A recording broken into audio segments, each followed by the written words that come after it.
Hi விவஸ், எல்லாருக்கும் வணக்கம். ரொம்ப நாளைக்கு அப்புறம் நாங்கள் ஒரு புது பிளேலிஸ்ட் ஒன்று ஸ்டார்ட் பண்ணியிருக்கோம். இதில் என்ன பண்ண போகிறோம் அப்படின்னா ஈழத்து கலைஞர்களை, அதாவது ஈழத்தில் நிறைய கலைஞர்களை உருவாக்கின மூத்த கலைஞர்களாக இருந்தாலும் சரி, அல்லது இப்போ இருந்து நிறைய கலைஞர்களை உருவாக்கிக்கிட்டு இருக்கிற இளைய தலைமுறை கலைஞர்களாக இருந்தாலும் சரி, யாராக இருந்தாலும் ஈழத்து கலைஞர்கள் எல்லாரையுமே இந்த சேனல் மூலமாக நான் உங்களுக்கு அறிமுகப்படுத்தணும் அப்படின்னு ஆசைப்படுறேன்.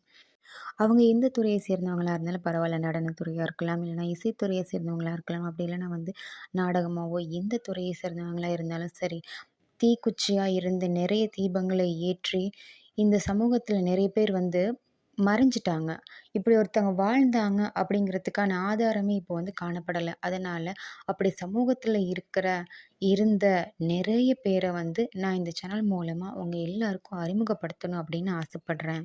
அந்த விதத்தில் மலையகத்தை பொறுத்த வரைக்கும் மலையகத்தில் நடனக்கலையை வளர்த்த ஒரு மூத்த கலைஞர்களில் ஒருத்தராக இருக்கிற திருமதி ஷாமினி ராஜதுரை அவர்களை பற்றி தான் நம்ம இன்றைக்கி இந்த வீடியோவில் பார்க்க போகிறோம். திருமதி ஷாமினி ராஜதுரை அப்படின்னு சொன்னால் மலையகத்தை பொறுத்த வரைக்கும், அதாவது ஹட்டன், கொட்டகல்ல, பதுல்ல, கண்டி, இப்படி மலையகத்தில் எந்த ஒரு இடத்துல போய் நீங்கள் அவங்கள பற்றி விசாரித்தாலும் அவங்கள தெரியாது அப்படின்னு யாருமே சொல்ல மாட்டாங்க. ஏன்னா அந்த அளவுக்கு மலையகத்தில் அநேக கலைஞர்களை அவங்க உருவாக்கியிருக்காங்க. அவங்களால் உருவாக்கப்பட்ட கலைஞர்கள் தான் இன்னுமே மலையகத்தில் நிறைய நிறைய புதிய புதிய கலைஞர்களை உருவாக்கிக்கிட்டே இருக்கிறாங்க. அந்த அளவுக்கு மலையக மக்கள் மத்தியில் ஒரு நீங்காத இடம் பிடிச்ச ஒரு ஆசிரியர் அப்படின்னு தான் நாங்கள் சொல்லணும். சொல்லப்போனால் இவங்க மிகப்பெரிய விருட்சமாக இருந்து இவங்களோட நிழலின் கீழே இவங்க நிறைய நிறைய கலைஞர்களை உருவாக்கியிருக்கிறாங்க. ஒரு விருட்சம் எல்லா பறவைகளுக்கும் எவ்வாறு அடைக்கலம் கொடுக்கின்றதோ அதே மாதிரி தான் இவங்களும் எண்ணற்ற கலைஞர்களுக்கு அடைக்கலம் கொடுத்து அவங்கள உருவாக்கி இன்றைய சமுதாயத்தில் நல்ல கலைஞர்களை உருவாக்கியிருக்காங்க. அப்படின்னா இது மலையகத்தை பொறுத்த வரைக்கும் ஒரு சாதனை மிக்க ஒரு விஷயந்தான். திருமதி ஷாமினி ராஜதுரை அவங்கள பற்றி சொல்லணும்னு சொன்னால், ஆலயங்கள் நிறைந்த புண்ணிய பூமியாகிய யாழ்ப்பாணத்தில் உரும்புரை அப்படிங்கிற பகுதியில் இவங்க திரு சட்டநாதர் இராஜதுரை, திருமதி சரஸ்வதி ராஜதுரை தம்பதிகளுடைய கடைக்குட்டியாக 4 சகோதரர்களுடனும் 5 சகோதரிகளுடனும் 1959ஆம் ஆண்டு ஜூன் மாதம் 7ஆம் தேதி பிறந்திருக்கிறாங்க. இவங்களுடைய மூத்த சகோதரியினுடைய பெயர் தேவராணி, 2வது சகோதரியோட பேர் பத்மலோஜினி, 3வது சகோதரியோட பேர் நளினி, 4வதா இவங்களுக்கு சகோதரன் பிறந்திருக்காருங்க. சகோதரனுடைய பேர் ஸ்ரீகாந்தன், 5வது சகோதரி மாலினி, 6வது சகோதரர் ஈஸ்வரகாந்தன், 7வது சகோதரி நலாயினி, 8வது சகோதரர் ஈஸ்வரகாந்தன், 9ஆம் சகோதரர் பிரேமகாந்தன், இறுதியாக ஷாமினி ராஜதுரை அவர்கள் பிறந்திருக்கிறாங்க. அதாவது 4 சகோதரர்களும் 5 சகோதரிகளும் இவங்களுக்கு இருக்காங்க.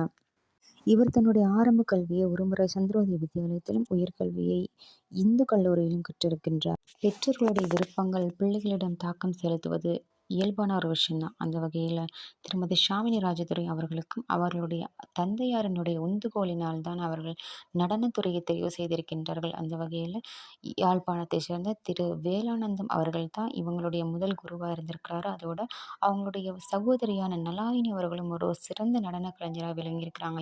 இவங்க 2 பேருடைய உந்துதலின் காரணமாகத்தான் அவங்க நடனத்துறையில் சிறப்பு பெற்ற ஒரு நடன கலைஞராக வந்திருக்கிறாங்க.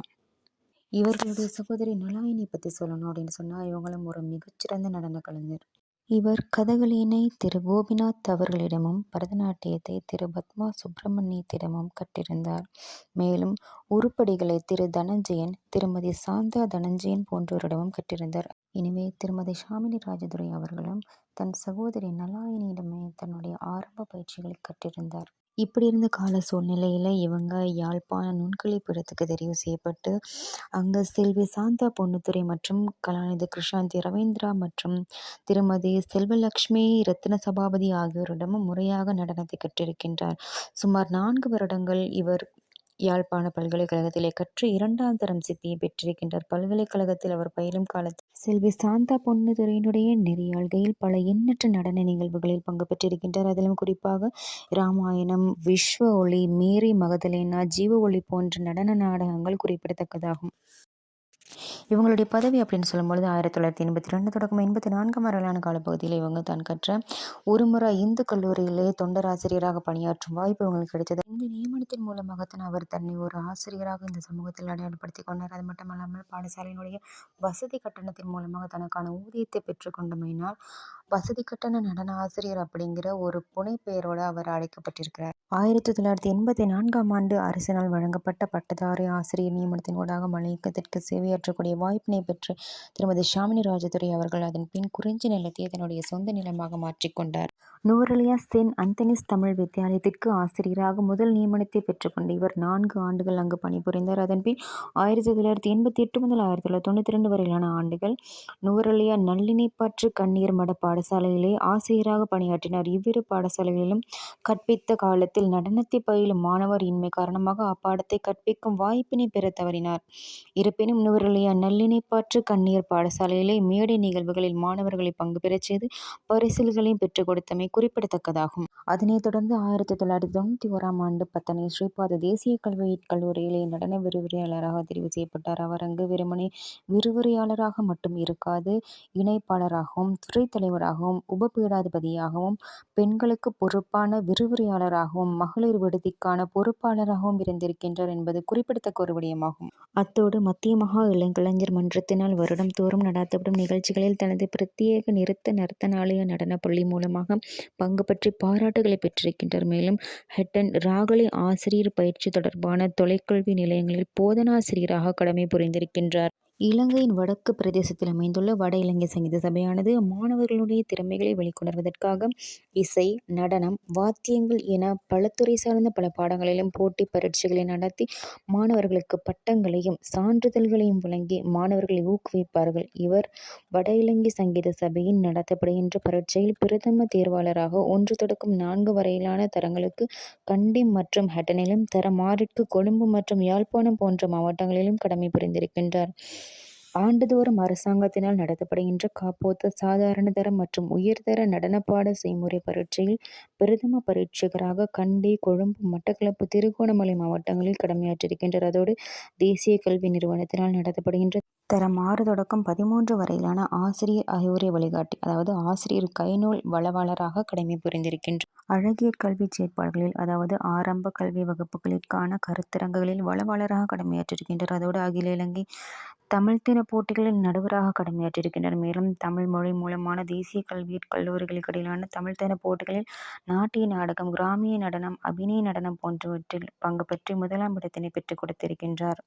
அதோடு 18 தேசிய கல்வி கல்லூரிகள், அரசினர் ஆசிரியர் கலாசாலை ஆகியவற்றுக்கிடையிலான சமாதான நாட்டிய நாடகப் போட்டிகளில் கல்வியற் கல்லூரிக்கு முதலிடத்தை பெற்றுக் கொடுத்திருக்கின்றார். மலையகத்தை பொறுத்தமட்டில் நடனம், இசை என்பன சிம்ம சொற்பனமாகத்தான் காணப்பட்டது. ஆனால் இவருடைய வருகையின் பின்னர் நுவரெலியா மாவட்டத்தில் முதலாக அரங்கேற்ற நிகழ்வுகள் நடத்தப்பட்டன. அதன் பின்னர் அப்படியே ஒன்றன் பின் ஒன்றாக சுமார் 80 மாணவர்களுக்கு அரங்கேற்ற நிகழ்வுகளை நடத்தியிருக்கின்றார். இவர் தன்னுடைய வாழ்வில் பல விருதுகளை பெற்றிருக்கின்றார். அந்த வகையில் 2003ஆம் ஆண்டிற்கான தமிழ் சாகித்ய விருதினை பெற்றிருக்கின்றார். மேலும் ஜப்பான் ஸ்ரீலங்கா நட்புறவு பூங்கா எனும் விருதினை 2007ஆம் ஆண்டு பெற்றிருக்கின்றார். அதோடு இந்து சமய கலாச்சார திணைக்களத்தினால் வழங்கப்பட்ட கலைச்சுடர் விருதினை 2019ஆம் ஆண்டு பெற்றிருக்கின்றார். இவ்வாறு பல பட்டங்களையும் விருதுகளையும் பெற்று அழியா புகழுடன் இன்றும் மிளர்ந்து வருகின்றார். இவ்வாறு எண்ணற்ற சாதனைகளை செய்த திருமதி ஷாமினி ராஜதுரை அவர்கள் தற்பொழுது நீர்கொழும்பிலே வசித்து வருகின்றார். இவரை பற்றி அவர்களிடம் கற்ற மாணவர்களிடம் கேட்டபொழுது எண்ணற்ற சுவாரஸ்யமான விடயங்களை எங்களுடன் பகிர்ந்து கொண்டார்கள். உண்மையில் மலையகத்தை பொறுத்த வரைக்கும் இன்று மலையகம் முழுவதுமே இவருடைய மாணவர்கள்தான் கலையினை பரப்பி வருகின்றார்கள் என்று சொன்னால் அது மிகையாகாது. இவரைப் போலவே பல எண்ணற்ற நடன கலைஞர்களையும் ஏனைய கலைஞர்களை வெளிக்கொணர்வதற்காகவே இந்த முயற்சியினை நான் செய்திருக்கின்றேன்.